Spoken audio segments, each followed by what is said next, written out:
예고해드린 대로 교재는 성경 강론 3권입니다. 1175페이지, 1175페이지.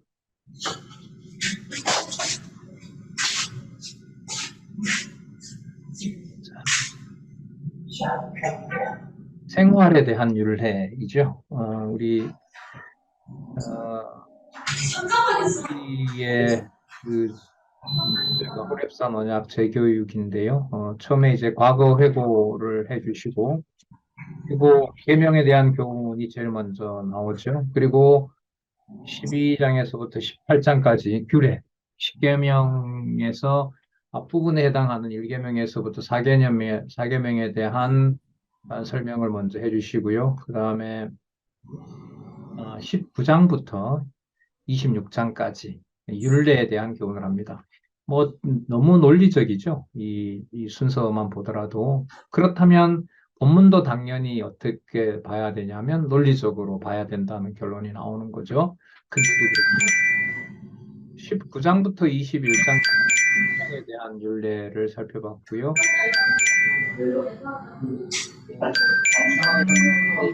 그 백색 소리가 나는 것 같습니다. 스튜디오에서. 맞죠? 음.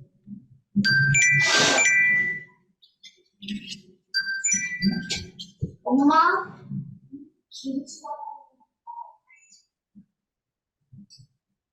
네. 네. 뭐, 네. 갈 길을 가지요. 집중을 하면 아무 소리도 안 들리는 역사가 일어날 것입니다. 자, 22절에서부터 26절까지 생활에 대한 윤례가 나타나는데, 이 순서를 먼저 보면 소유질서. 각자에게 하나님께서 이제 그 땅을 분배하시는 것처럼 각자에게 그 땅 속에서 살아갈 수 있도록 그 소유물도 하나님께서 주관하신다는 거죠. 자, 그리고 그 소유물을 하나님 백성이 사용하는 것을 알려줘요. 그래서 제목이 뭐라고 나오냐면 정결한 생활 유래가 되는 거죠. 혼자? 아니요. 더불어서 이방인도 함께. 그래서 이웃사랑 이렇게 넘어가요. 그리고 그 판결을 하나님이 공정하게 주관해 가세요. 그리고 공정한 판결. 그리고 이 모두는 하나님의 사랑, 아가페. 그래서 22장에서부터 26장까지 양쪽 가로 일본의 이 주제의 연결도요, 너무나 논리적으로 어, 잘 나타나 있습니다. 본문의 바탕을 두고 이제 확인해 나가시면 되고요. 그럼 22장의 내용들을 가운데서 이제 신약 근거를 살펴보도록 그렇게 하겠습니다. 22장 소유질서의 윤례에서 22장에서부터 여러분 26장까지의 특징은 그 단락마다 어떤 거는 뭐 한 절이 단락이 되기도 해요. 거기에 거의 대부분 뭐가 붙어 있죠? 뭘 제시하죠? 신약 근거를 제시하고 있죠. 그러니까 이 말은 결국 무슨 뜻이냐면 구약을 읽어 나갈 때 마태복음에서부터 오늘 이제 본문도 나오는데 근거가 어디 근거가 나와요? 계시록 근거가 나와요. 맞죠? 다 찾아보셨죠? 예. 계시록 21장까지 근거가 나타납니다. 뭘 읽고 있는데 신명기서를 읽고 있는데 그러면 계시록이 나온다는 말은 유다서도 포함할까요? 유다서를 빼고 말하는 걸까요? 예, 유다서를 포함하겠죠? 유다서를 포함하고 있고 그 다음에 마태복음은 그래도 멀리 있으니까 관계가 없다고 하는 걸까요? 예, 그것도 아니겠죠. 예, 모두가 다 논리적으로 연결이 되어 있다는 거 다시 한번 강조하면서 구조에 기반을 두면서 본문 하나하나를 소개해주는 내용들을 살펴보도록 그렇게 하겠습니다. 7700, 1176페이지. 남의 소유를 보호하여 주인에게 돌려주라고 명함, 이렇게 나타납니다. 거기에 밑에서부터 세 번째 줄, 이 규례는 잃어버린 택함 받은 성도를 찾아 구원하여 주시는 예수 그리스도에 대한 예표로서의 모형과 그림자. 그러니까 예수 그리스도의 속성, 사역, 이게 다 들어가 있는 거죠. 예표로서 모형과 그림자라는 이 개념이 존재만 말을 할까요? 사역도 말할까요? 존재와 사역을 성경 신학에서 풀면은 어떻게 풀느냐 하면 직임과 신분과 사역과 본성인 거예요. 아셨어요? 예표로서 모형과 그림자라고 하는 이 개념을 마테마가 누가 요한의 그 순서를 배제하고는 설명이 된다, 안 된다. 예. 어떨 때는 되고 어떨 때는 안 된다. 절대로 안 된다. 예, 절대로 안 된다. 그러면 구조가 바탕이 반드시 돼야 된다라는 거죠. 그 말을 하나로 모으면 예표로서의 모형과 그림자. 그럼 예수님에 대한 예표가 마태복음에는 그 직임으로 이루어지는 거고요.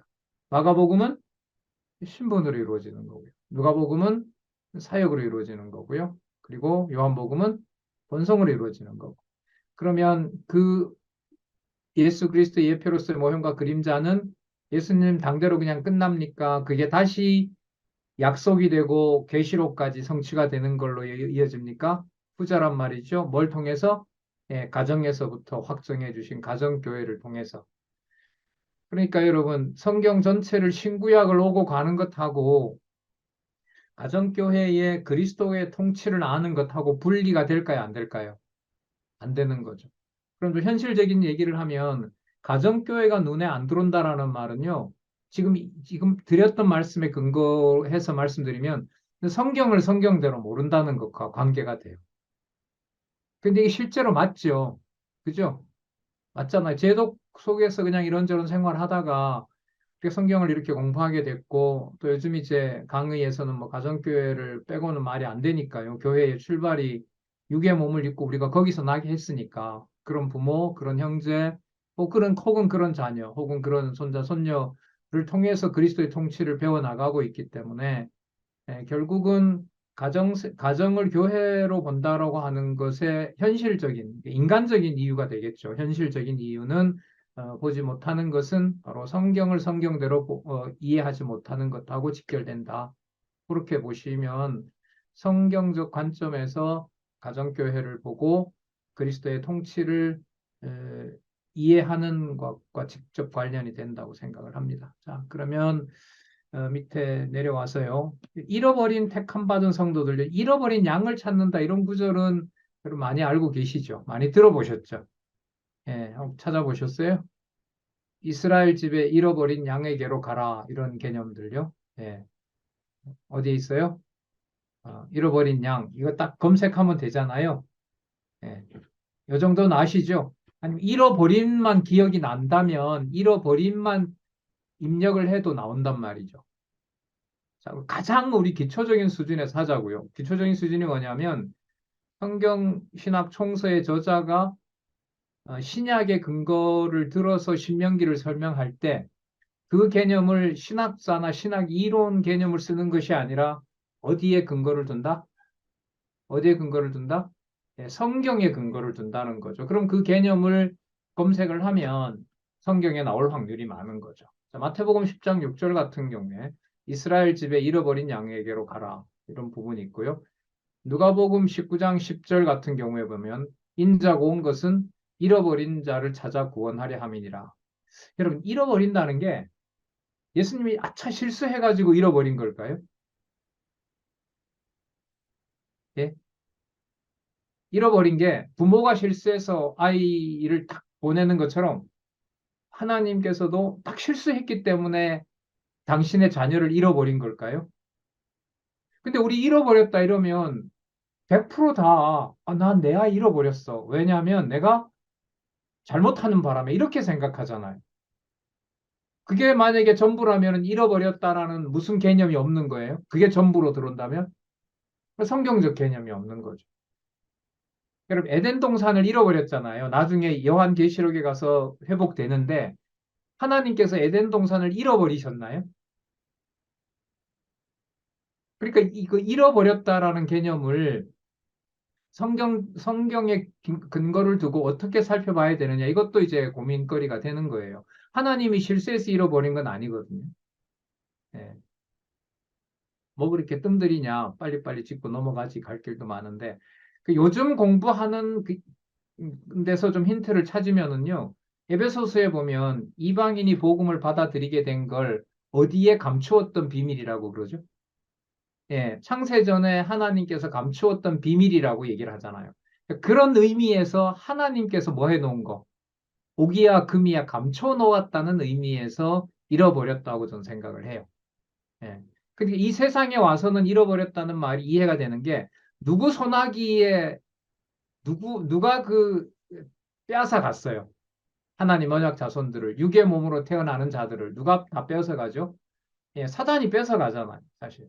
유괴를 해가는 거죠, 쉽게 말하면. 유괴를 해가서 자기 자녀처럼 막 부리는 거 아니에요? 그래서 그 에베소서에 보면 또 이제 그 음부와 정사를 에서 이제 심판하신다. 그리스도께서 거기서 이제 다시 이방인의 죄와 허물과 죄에서 살려주신다. 이런 개념들이 나옵니다. 그래서 잃어버렸다라고 하는 이 개념도 좀 생각해 볼야 될 개념이라고 생각을 해요. 자, 그건 이제 계속 공부를 해가면서 여러분들도 고민해 보시기 바라고요.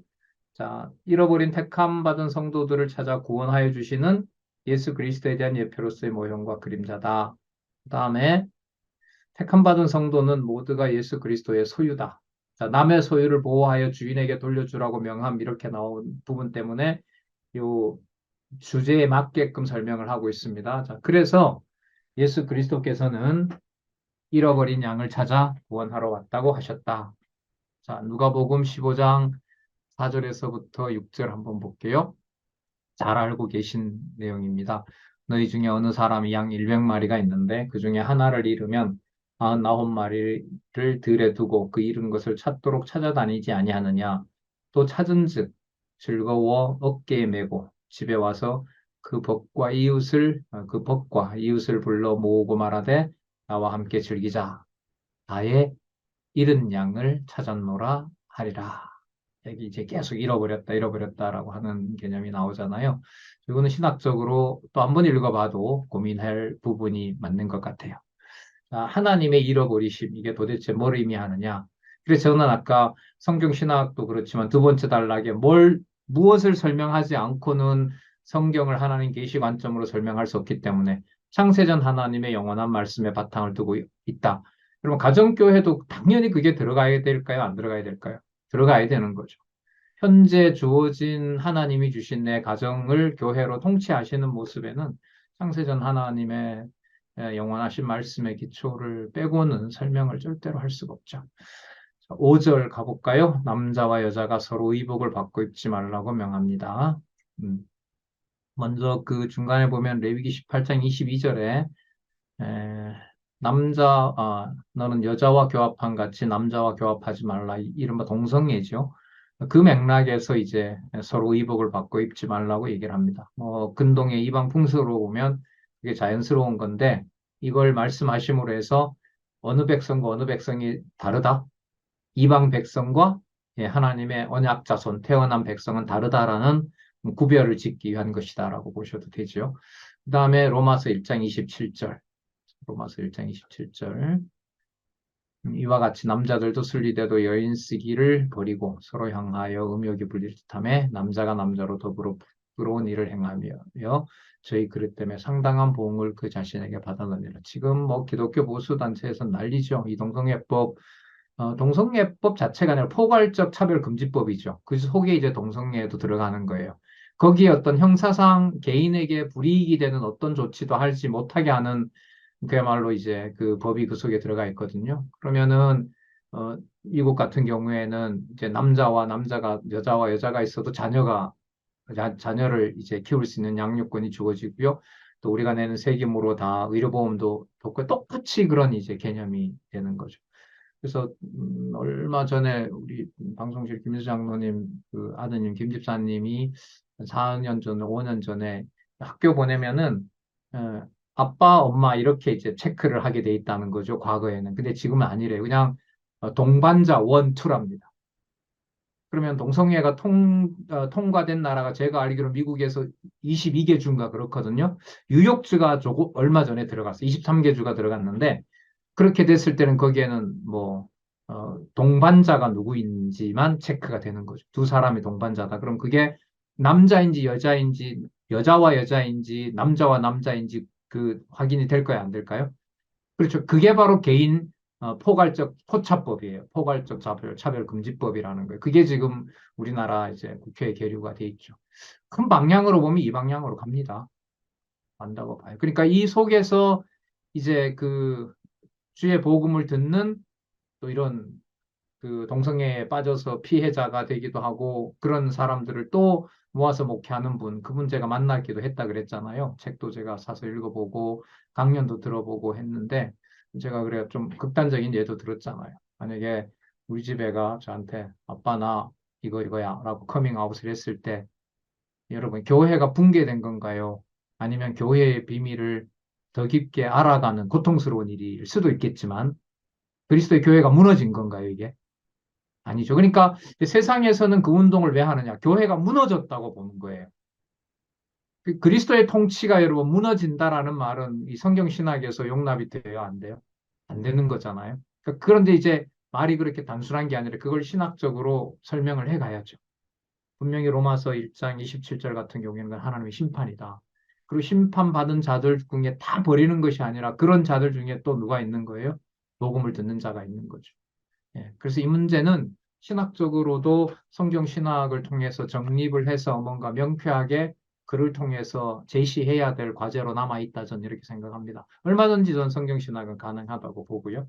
자, 다음에 누가복음 15장 4절에서부터 6절. 또 한마디 말씀을 드리면 여러분 이제 그 밑에 보면 하나 더 읽어볼까요? 남자와 여자가 서로 의복을 받고 있지 말라고 명함. 제일 마지막에 보면 여러분 계시록이 나오죠. 그러면 여러분 이게 비록 3권이지만 18권 가고 그 다음에 1권 개정판이 나와서 창세기를 얘기하면서 근거를 대부분 어디를 들어요?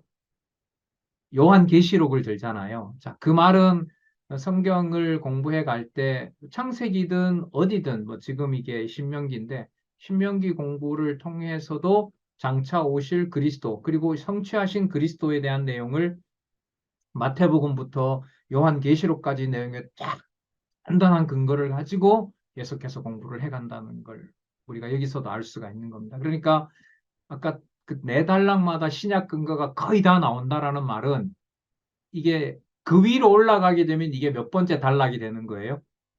우리가 오늘 22장부터 했잖아요. 22장에서부터 26장까지 이런 식으로 되어 있거든요. 매 단락마다 신약 근거가 나와요.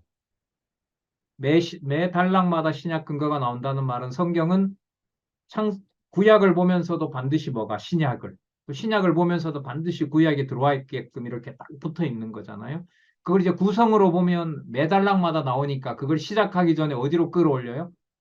위로 끌어올려서 창세전 다음에 세 번째 단락을 놓으면 우리가 이제 신약에 거의 굳어져 있는 세 번째 단락이라는 것이 딱 나오게 되는 거죠.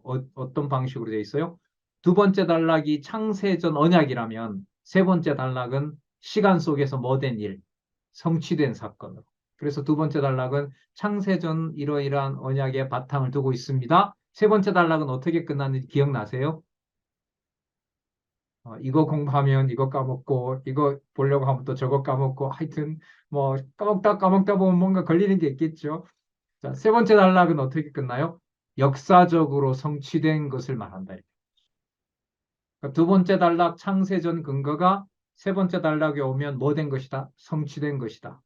그 성취된 것이 구약에서는 그리스도를 예언하는 것이고요. 약속하는 것이고 신약에서는 성취된 것이다. 자, 기다리고 기다리던 계시록 19장이 나옵니다. 그 말은 형식적으로 신명기 내용은 어디까지 간 모두를 포함한다? 마태복음에서부터 요한계시록 간 성경, 신약 성경 전체의 바탕을 둔 예언이고 완성된 폼으로 보면 신명기 22장 5절 이 한 절을 이해할 때 뭐가 다 들어온다? 예, 신약 성경 전체가 연관되어 있다. 뭐 다 들어온다 이거보다가 연관되어서 그 바탕이 되고 있다. 이렇게 보시면 돼요. 자, 읽어볼까요? 19장 7절, 8절. 우리가 즐거워하고 크게 기뻐하여 그에게 영광을 돌리세. 어린 양의 혼인 기약이를 얻고 그 아내가 예비되었으니. 여기 죄송합니다. 먼저 읽어보고 할게요. 여기 그 강론집. 이 규례는 예수 그리스도가 영원한 신랑으로 거룩한 영광의 옷을 입으시고 택함 받은 성도는 신부로서 의의 세마포를 입힐 것에 대한 예표로서의 모형과 그림자다. 그러니까 극과 극인 거죠. 그러니까 저주받은 그 동성애의 그 인간 상태와 진짜 신랑 되신 그리스도가 절대로 자기 백성 버리지 않는다는 거 하는 것을 극적으로 대조를 시키고 있는 거죠. 자, 그래서 한번 보면 19장 7절에 우리가 즐거워하고 크게 기뻐하여 그에게 영광을 돌리세. 왜냐하면 어린 양의 혼인 기약이 다가왔고 뭐가 예비되었다 그래요? 그 아내가 예비되었으니. 여러분, 아내가 준비하는 게 아니에요. 이 표현으로 보면. 아내가 뭐 되어 있는 거죠? 예비되어 있는 거죠. 왜 이 지상에 있는 세력 안에는 자기 신부를 함부로 버려둘 수가 있어요, 없어요? 없는 거죠. 그러니까 생육하고 번성해야 될 그 가정교회의 비밀이라는 게 완전히 무너지고 사단의 권세가 그냥 아예 막 그, 그야말로 뭐라 더럽히는 거잖아요. 그렇게 이제 해 간다는 것인데 그와 반대로 그리스도가 준비해 놓은 예비해 놓은 안에는 어느 누구도 뭐 할 수가 없다. 건들 수가 없다. 여러분 여기서 지금 나온 동성애 문제와 생각을 해볼게요. 여기서 그리스도가 예비해 놓은 아내라고 했을 때 현재 동성애에 사로잡혀 있지만 하나님의 자녀로 선택함을 받았다면 하나님께서 진리의 말씀으로 그를 뭐 해줄까요? 빼주는 거죠. 그 빼주고 그 말씀으로부터 구원을 얻고 그런 습성에서부터 벗어나게 되고 또 그들을 위해서 그야말로 인권 운동부터 시작해서 그들에게 이거는 틀림없이 하나님의 심판이고 복음으로 삽니다라고 얘기를 할 때 그때는 여러분 남자다 여자다라고 하는 것에 머물까요? 그걸 뛰어넘을까요?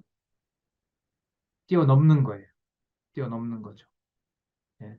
그럼 여기에 그 아내가 예비하였으니라고 하는 것 속에 동성애에 빠져 있다가 동성애에 나와서 하나님의 백성으로서 살아가는 자들 배제하는 걸까요? 아니면 이 속에도 포함되어 있을까요?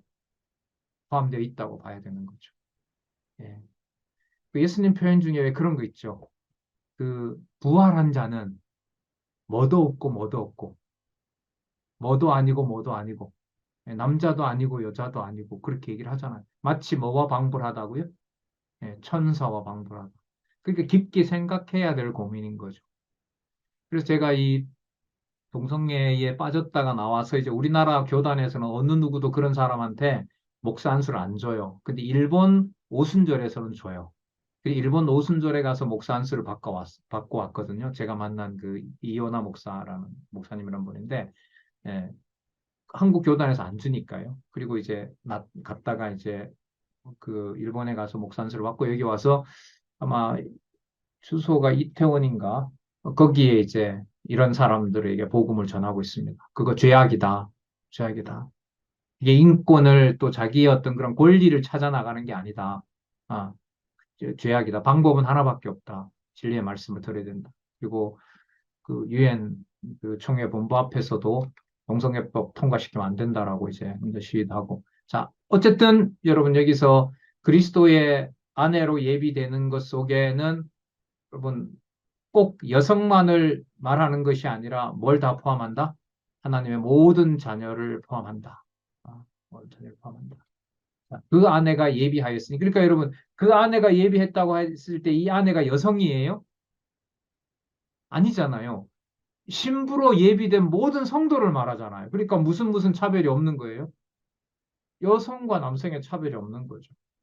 그러니까 진정한 페미니스트는요, 자기가 가진 어떻게 보면 여성성을 아는 거예요. 그게 뭔 말이냐면 그리스도의 신부라는 비밀을 깨닫는 거죠.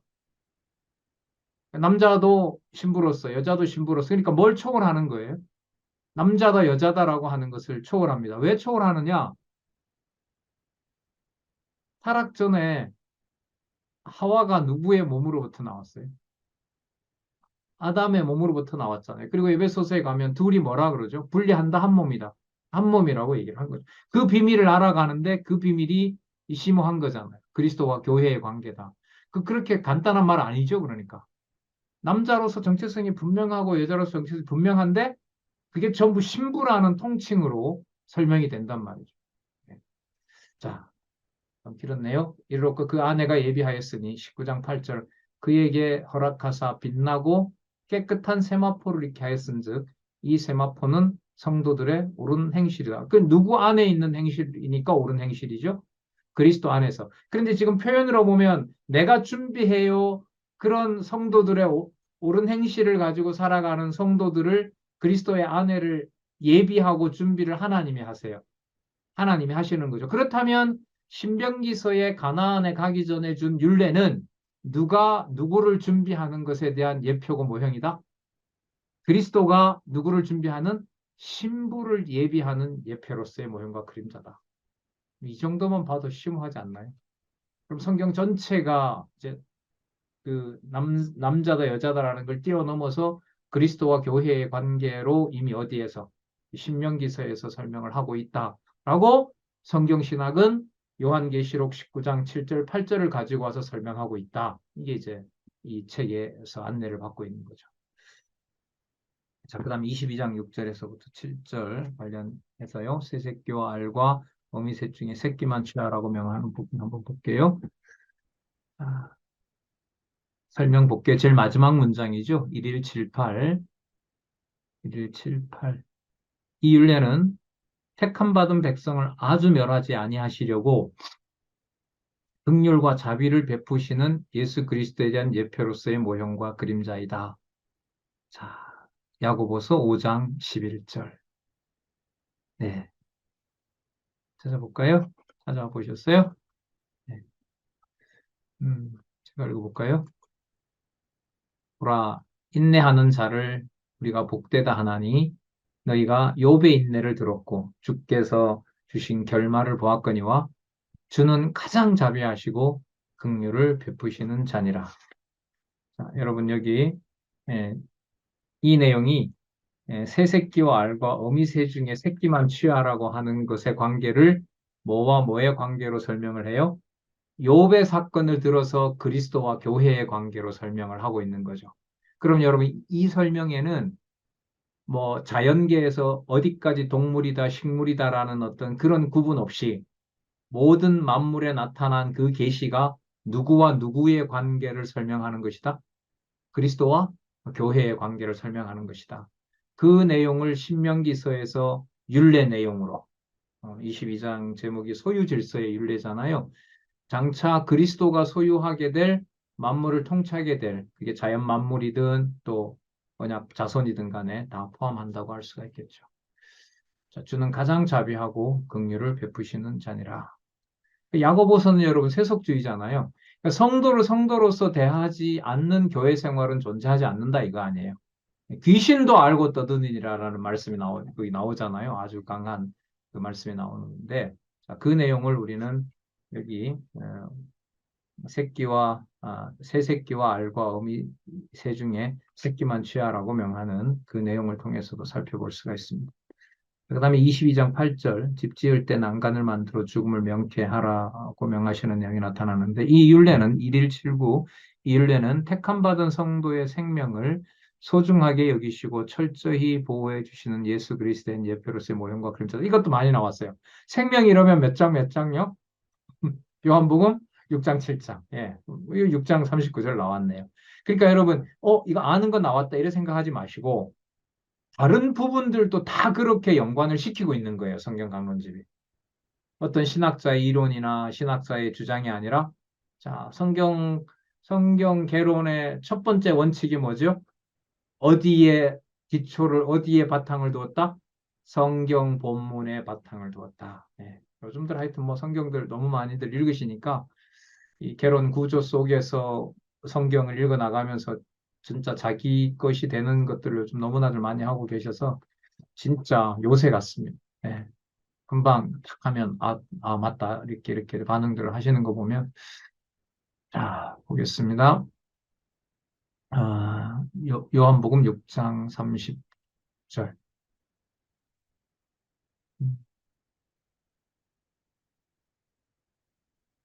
어디 갔지?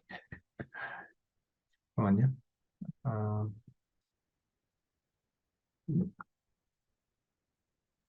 돌아가게 된 것 같습니다.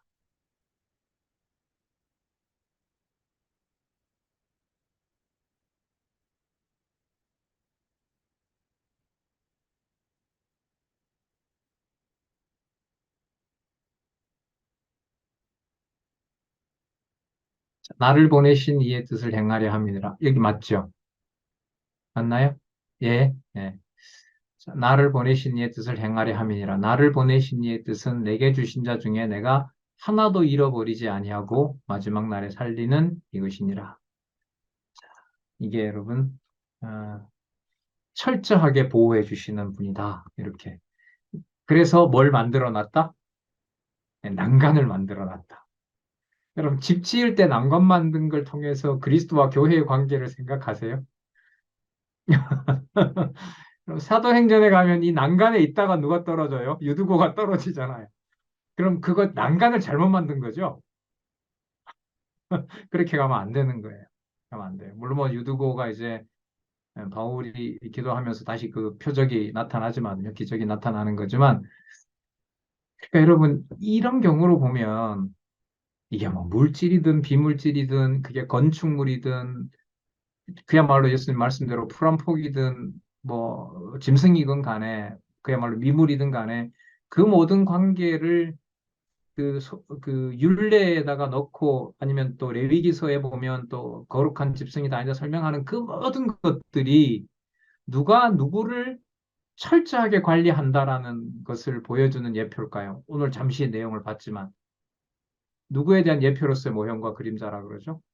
예, 그리스도에 대한 예표로서의 모형과 그림자라고 얘기를 하잖아요. 그러니까 세상 만물 어떤 것도 누구와 누구 관계가 아니면 설명이 안 된다는 거죠. 그리스도와 교회의 관계가 아니면 설명이 안 된다는 거. 역으로 바꿔볼까요? 성경 신학을 공부한 우리들에게 그리스도와 교회의 관계를 배제한 어떤 다른 설명이라는 게 있다는 걸까요? 없다는 얘기인 걸까요? 없다는 얘기인 거죠. 그게 단지 우리는 이런 지금 공부 방식에 깊이가 없다 보니까 그 한 부분만 그냥 푹 빠지는 데서 그냥 거기에 매몰되어 버리는 거죠. 그래서 오늘 같은 경우에 아까 계시록 나왔지만은 신명기 앞부분에 신명기 저 앞부분이잖아요. 신명기를 읽으면서도 어느 부분에 바탕을 둔다? 그리스도와 교회의 관계, 그것도 승리와 관련된 요한 계시록이 들어와 있다. 그래서 이게 이런 게 이제 무궁무진하게 이제 준비되어 있는 거죠. 그야말로. 그다음 종자나 짐승이나 옷감은 혼합해 사용하지 말라고 명하는 내용이 나오는데, 자, 이 율례는 일일 칠고요. 음, 이 율례는 택함 받은 성도를 거룩히 구별하여 주실 예수 그리스도에 대한 예표로서의 그림자이다. 마태복음 13장 36절에서부터 42절까지. 여기 중요한 구절은 택함 받은 성도를 거룩히 구별하여 주신다는 거죠. 이 사역을 말하는 건데 여러분 택함 받은 성도를 거룩히 구별한다는 내용이 마태복음에만 나올까요? 마가복음, 누가복음, 요한복음에도 틀림없이 나올까요? 틀림없이 나오는 거죠. 그걸 우리가 구절별로 찾을 수도 있는데 성경 신학의 놀라운 것은 뭐냐면 마태복음에 이런 구절이 나왔으므로 마가복음에 요 구절이 나오고 마가복음에 요 구절이 나왔으므로 누가복음에 이런 표현이 나오고 누가복음에 나왔으므로 요한복음의 내용이 나온다. 이런 논리적인 이제 그 연결성이 엄청나게 중요한 거죠. 그럼으로만 넣는다고 다 연결이 되는 거예요? 아니면 본문의 바탕을 두고 구조가 있어야 돼요? 예. 자, 오늘 간단한 말로 정리를 하면 본문의 바탕을 두면 둘수록 뭐가 더 견고해야 된다? 예. 그렇죠. 구조가 더 견고해야 된다. 예. 자, 그러니까 성경 본문의 바탕을 둔 구조에 대한 단단함. 이게 여러분 세 번째 단락에서 확정이 됩니다. 이 공부를 따라가는 것과 따라가지 않는 것의 차이가 많이 납니다. 그리고 이게 여러분 구절을 소개한다고 해서 여러분 구조를 빼는 걸까요? 아까 요한복음 19장이 나왔을 때 요한복음 구조를 바탕으로 할까요? 여러분 구조를 바탕으로 한다는 말은 요한 계시록에 뭘 가지고 오는 거죠? 의미로 보면 주제를 가져오는 거죠. 요한 계시록의 주제가 뭐죠? 교회 승리를 통한 성취 아니에요. 그러면 계시록 19장 아까 인용한 부분을 얘기를 할 때 구조로 본다는 말은 전체 주제인 교회의 승리가 그 속에 뭐가 된다? 바탕이 된다는 말이 되는 거죠. 그러다 보니까 이 세 번째 단락 공부가 무궁무진하고 여기서 엄청나게 많은 연구들이 나오는 거예요. 그러니까 신명기 한 구절을 통해서 무슨 근거를 다 설명을 할 수 있어요? 요한계시록 구조를 다 설명할 수 있는 거죠. 예. 반대로 요한계시록 어떤 구조의 설명을 어디에서? 신명기서에서 다 설명을 할 수도 있는 거죠. 일단 논리적 형식으로 봤을 때 그게 그냥 같이 연결되면서 이제 혼합되는 것이 아니라 순서를 지키면서 구조대로 이렇게 탁탁 연결이 되는 거죠. 그래서 옛날 성경 개론 공부할 때 그런 이 공부 방법을 제안했잖아요. 만약 오늘 공부하시게 된다면 양쪽 가루를 한순간에 다 읽는 건 힘들어요. 그러나 마태복음에 있는 양쪽 가루를 직임을 통한 성취만 생각하시고 마태복음의 성경 본문에 가장 가까운 양쪽 가로만 동그라미 포함해서 양쪽 가로만 쭉 읽어보세요. 그러면 그 결론이 직임에 의한 성취가 연상이 되면 공부를 제대로 해가고 있는 거고요. 연상이 안 되면은 여러분 여기서 뭐가 문제일까요? 성경 본문에 내용이 없는 거예요. 자가실이 성경 본문에 내용이 없는 거예요. 그러면 뭘 봐야 된다는 자가 진단이 돼요? 성경을 봐야 된다는 거죠. 그럼 성경을 보면서 개론 구조를 무시하고 보는 방법은 좋은 건 방법일까요? 아닌 거죠. 그건 시간 낭비가 되는 거예요. 그래서 이제 한때 뭐 요즘도 강조를 하지만 성경 신학 총서 공부 방법론이라는 걸 그렇게 계속 말씀드렸던 겁니다. 자, 다른 소리가 계속 자꾸 많아지네요. 다시 볼까요? 22장 12절 입는 겉옷의 내기에 술을 달아 만들어 달라고 명합니다. 예. 또, 옷감은 종자나 짐승이나 옷감을 혼합해 사용하지 말라고 하면서 혼합해 사용하지 말라고 하면 아마 이건 이방인들이 하는 어떤 소행 같아요. 자, 대신 22장 12절에 보면 무엇을 만들어 달아라? 예, 입는 겉옷에 술을 달아라. 예, 술을 달아라. 이외에 이렇게 자수 같은 거 있잖아요. 아, 여러분 이 옷소매에 뭔가 단 거 있으면 여러분 뭐 생각나세요? 누구에게 달아준 거? 복장에 막 그런 거 딱 달려 있잖아요. 누가 입는 옷에. 그렇죠. 대제사장이 입는 옷에. 그럼 그렇게 구별하는 거고요. 그리고 어떤 보석 달려 있는 것에는 거기에 하나님의 그 언약 자손들의 이름이 기록되기도 하는 거고요. 자, 계시록 19장 7절에서부터 8절이 또 나오네요. 이거 한번 볼게요. 설명 먼저 보겠습니다. 이 율례는 택함 받은 성도에게 의의 세마포 옷을 입혀 주셔서 멸망의 백성과 구별해 주시는 예수 그리스도의 예표로서의 모형과 그림자다. 여러분 여기 다시 볼게요. 택함 받은 성도에게 의의 세마포 옷을 입혀 주신다라는 게 요한계시록에 가지 않아도 다른 부분에서 의롭게 그 입혀 주신다라는 표현을 찾을 수 있을까요? 없을까요? 찾을 수 있죠. 그러면 이게 다른 어느 부분이 아니라 계시록까지 간다는 것은 신약 성경 전체와 뭐 되는 거 연관된다는 거죠. 여기다가 너무 많은 구절을 넣으면 이 분량이 늘어난단 말이에요. 그러면 여러 구절이 있을 때 어디에 있는 구절을 넣어요? 뒤에 있는 부분을 넣어요. 왜? 범위가 넓어지니까. 범위가 넓어지니까. 그러니까 우리 생각도 그런 식으로 따라가면 되는 거죠. 그러니까 마태복음을 읽는데 의롭게 하실 내용이 나온다고 했을 때 그게 어디까지 연상이 되면 좋아요? 요한계시록까지 연상이 되면 좋고 어디까지?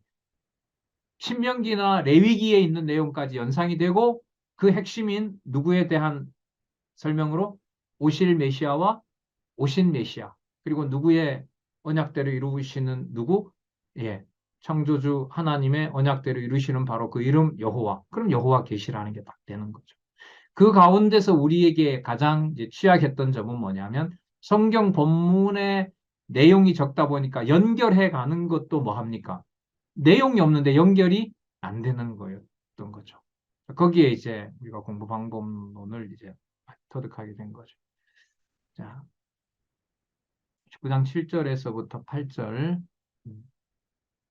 자, 우리가 즐거워하고 크게 기뻐하여 그에게 영광을 돌리세 어린 양의 혼인기 이야기를 얻고 그 아내가 예비하였으니 그에게 허락하사 빛나고 깨끗한 세마포 옷을 입게 하였은즉 이 세마포는 성도들의 옳은 행실이로다. 자, 아까 우리 살펴봤던 내용이죠.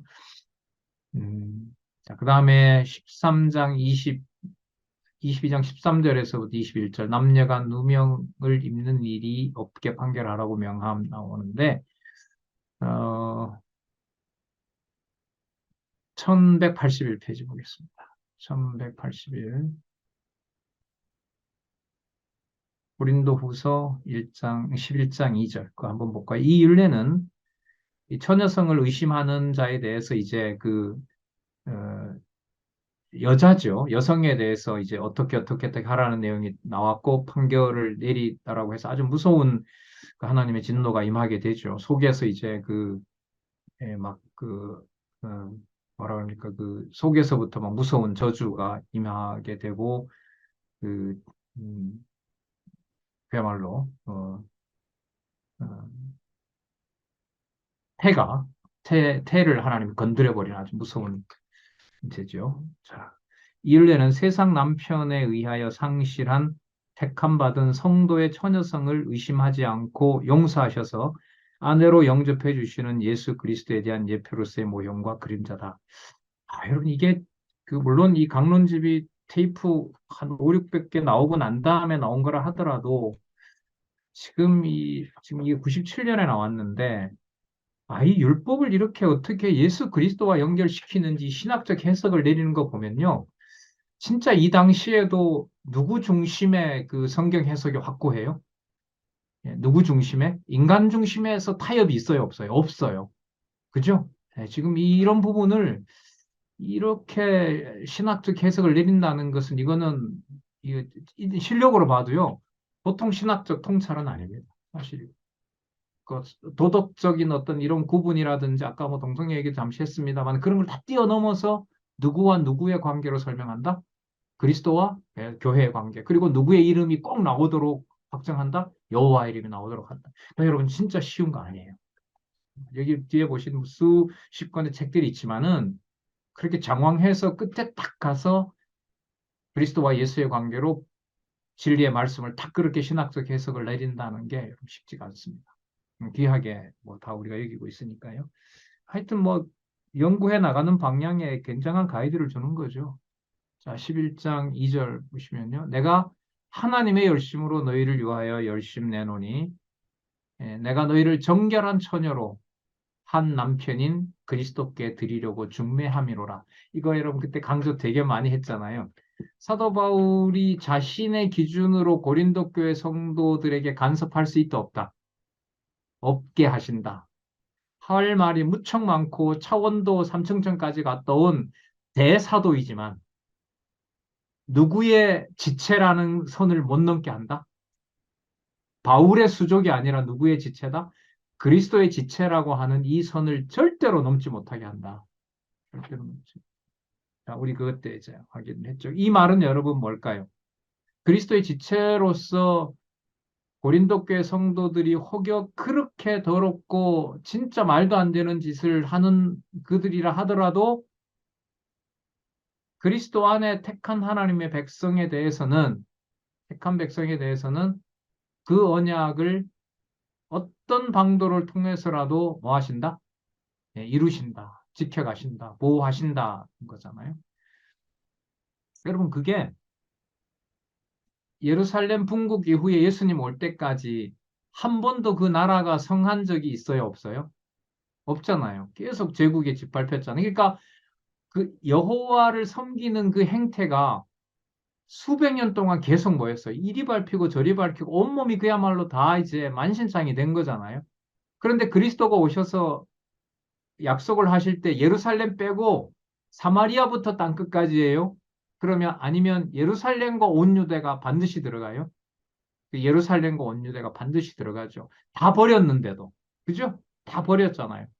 바울이 예루살렘에 왔다가 로마 갈 때는 그 보시는 것처럼 수천 명의 사람들이 다 개종한 사람들이거든요. 그런데도 바울을 죽이겠다고 하고 그리스도를 버린 것처럼 누구를 다시 버리려고 해요? 바울을 다시 버리려고 하잖아요. 그럼 바울로서 인간적으로 말하면 할 수 있는 말이 적겠어요? 엄청 많겠어요? 엄청 많은 거죠. 벌써 20여 년 이상 이방에 다니면서 엄청난 성교의 이 바탕을 쌓고 있고 많은 글도 지금 쓰고 있는 상황인데 그런데도 무슨 선을 못 넘게 해요? 더럽다고 네가 가서 청소하는 게 아니라 누구 자녀다? 내 자녀다는 거죠. 내 자녀다. 지난번 제가 에스겔이라 그랬는데 에스겔이 아니고 스가랴에 보면 여호수아 대제사장이 형편없는 몸으로 그야말로 우리말로 착살이 나 있는 몸이잖아요. 그런데 하나님께서 사단에게 여호수아 대제사장을 넘겨줘요. 사단을 책망하세요. 사단을 책망하죠. 뭐 하지 말라고? 여호수아 건들지 말라고. 그래도 그 예루살렘 성전도 못 지켰고 이방인들에 대해서 성전이 저렇게 더럽혀지고 있는데 저기 산다는 게 말이 돼요? 저런 대제사장이 어디 있어요? 라고 말하려고 사단이 한 것 같아요. 그런데 하나님이 대제사장은 여호수아를 지목하면서 누구 보고 똑똑히 보라 그래요? 사단 보고 똑똑히 보라 그러죠. 어떤 제사장이다? 거룩하고 흠없는 제사장이라는 거죠. 그러면 그 제사장만 그럴까요?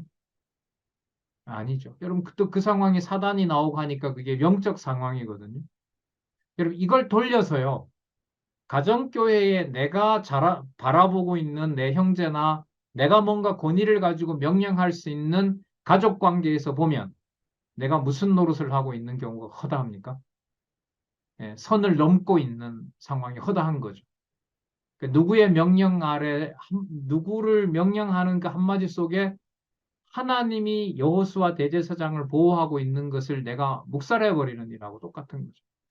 예. 자, 참 이런 어떤 도덕적인 어떤 선이나 인간 윤리적인 측면을 벗어나서 이 성경 신학의 주석은요, 진짜 해방입니다. 해방. 가셨는지 모르지만 아까 대만에서 오신 성경 신학 총서 다 연구하시고 보고 계신다고 하던데 그 선교사님 말씀에 그냥 한마디로 탁월합니다. 이런 신학적 해석은 없습니다. 이런 성경 해석은 없습니다. 이렇게 하시고 고민도 마찬가지로 딸과 아들이 성경 신학을 한글을 잘 몰라서 한글이 좀 덜 익숙해서 그런데 영어 교재나 이런 것도 빨리 좀 많이 번역이 됐으면 좋겠습니다. 당연한 거 아니겠습니까? 그죠? 그게 여러분 단지 지식에 대한 관심은 아니거든요. 예, 보겠습니다.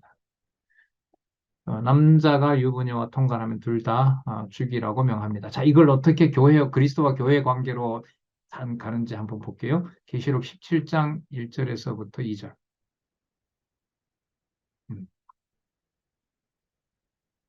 또 일곱 대접을 가진 일곱 천사 중 하나가 와서 내게 말하여 가로되 이리 오라. 많은 무리 위에 앉은 큰 음녀의 받을 심판을 내게 보이리라.